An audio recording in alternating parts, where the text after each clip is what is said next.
Not long after Stephen Colbert spun himself off The Daily Show, I had the privilege to be among the early guests on his new program. He asked me what I thought, and I answered, you know, you might be too subtle. Some Republicans don't realize you're savaging them. He laughed and said he doubted that. Our third story, doubt it no more. Stephen greets his guests backstage by saying, you know how this works, right? I play an idiot. 3.5 years later, it turns out that still not everybody knows how it works. The study is called The Irony of Satire, Political Ideology, and the Motivation to See What You Want to See in the Colbert Report. 332 conservative, liberal, and independent students at The Ohio State University were shown a clip from the Colbert Report in which Colbert was doing his usual shtick. The students were then asked, do you think he's funny? Do you think he's conservative? Do you think he's Republican? Do you think he dislikes liberalism? It turns out all the students were laughing, but for different reasons. The conservatives did not understand that Colbert is not actually one of them. The lead author of the story joins us shortly. First, Colbert reports, you decede. But guys like us, we don't pay attention to the polls. We know that polls are just a collection of statistics that reflect what people are thinking in reality. And reality has a well-known liberal bias. Tonight, it's Obama's first day and the economy's still in the toilet. Some change. Now, folks, we all know textbooks have a liberal bias. Why else would they insist we read from left to right? That's right, folks. There's a new threat to marriage. And it won't be solved by clearing out your web browser.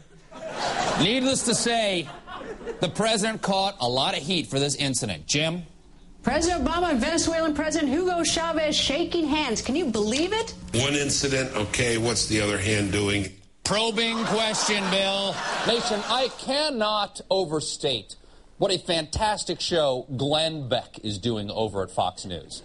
And if I may speak to Glenn directly for a moment, dude, you are rocking it. So Dick Cheney had a roving band of executioners who traveled the world taking orders from their dark overlord. That's like finding out that Liberace was gay. I'm not paying my taxes this year, folks. It is taxation without representation. I mean, technically I'm represented. But not by the guy I voted for. That violates my constitutional right to always win. This is a fantastic book. It's called Culture Warrior by Bill O'Reilly. And, by the way, you can get great deals at Barnes & Noble. Heather Lamar is the lead author of the Colbert Report study. She is an assistant professor at the University of Minnesota School of Journalism and a political entertainment scholar at The Ohio State University, and she joins us tonight from Columbus. Ms. Lamar, welcome. Thank you. What clip did you show these students, and what did you find? We actually showed them the clip of Amy Goodman from Democracy Now! Amy Goodman from Democracy Now! She came on, and when it was her and Stephen Colbert, and they were debating the issue of embedding journalists for the Iraq War. And what we found generally was what you already mentioned, and that was the more conservative someone was, the more likely they were to say that Stephen Colbert was using satire, and clearly they thought he was funny, but they thought maybe he had some sort of hidden underlying tone there that was really genuine and sincere. On the other end of the spectrum, the more liberal someone was, the more they said, oh, this is just satire. He doesn't mean what he's saying. If anything, he might mean the exact opposite. Did you get any indication of what was going on in the heads of the people who would misread what is obviously Colbert's intention? He's never made a secret of this. He certainly didn't make a secret of it when he was on The Daily Show, and he doesn't make it a secret to the guests or the audience what his perspective is and what he's trying to do. How do people convince themselves that the whole explanation, the whole structure is some sort of big gag on the left? Well, actually, there's this phenomenon called biased message processing, where people from all backgrounds are able to take ambiguous information. And satire is just, by definition, ambiguous information. And they're able to take that information and bias it into a way that most supports or best benefits them personally. When you think about that politically, it makes someone able to say, okay, yes, obviously he's making a joke, he's parroting a conservative pundit. However, he is still forwarding the conservative agenda, and he is able to use humor to get discussions out there that maybe are difficult to talk about in more serious terms. And that's how people are able to do that. They just basically self-reinforce that their belief system is the correct one. Yeah, I don't know. If you see a 30% off sticker over Bill O'Reilly's face on Bill O'Reilly's book, I don't know.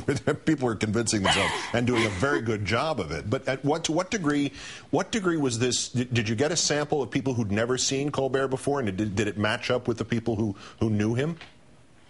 Yes, actually what we did is we took a general sample, and this ranged from people who had never seen Colbert before or maybe had heard of him but didn't watch the show, all the way up to regular viewers and regular fans. And then we controlled for that statistically in our analysis, actually. So our findings are regardless of whether they were a fan or had never heard from him before.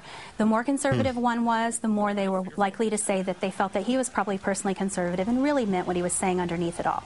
In your study, you have a link to the findings of similar results in a survey done on the Norman Lear sitcom of the 70s, All in the Family. What's the connection between the two research studies? Well, when Norman Lear put All in the Family on the air, he thought it was going to be a great way to expose bigotry and prejudice.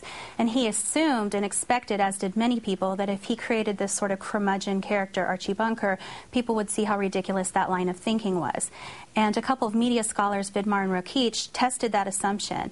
What they found was very similar to our findings, and that was simply that people who had a worldview similar to Archie Bunker, who maybe themselves were slightly prejudiced in certain ways, they didn't find it to be a ridiculous way of thinking. Instead, they thought Archie Bunker was charming and old-fashioned. And much in the same way, we found that people who were very conservative really like Stephen Colbert, and they find him to be a credible source for political information. And in an upcoming study, we'll even be looking at if it affects their political attitudes. Wow. Well, there it is, one of the ancient truths. Most people see what they want to see. Underscored again by Heather Lamar, political entertainment scholar at Ohio State University and lead author of this Colbert Report study. It's fascinating. Great. Thanks for your time. Have a good weekend. Thank you.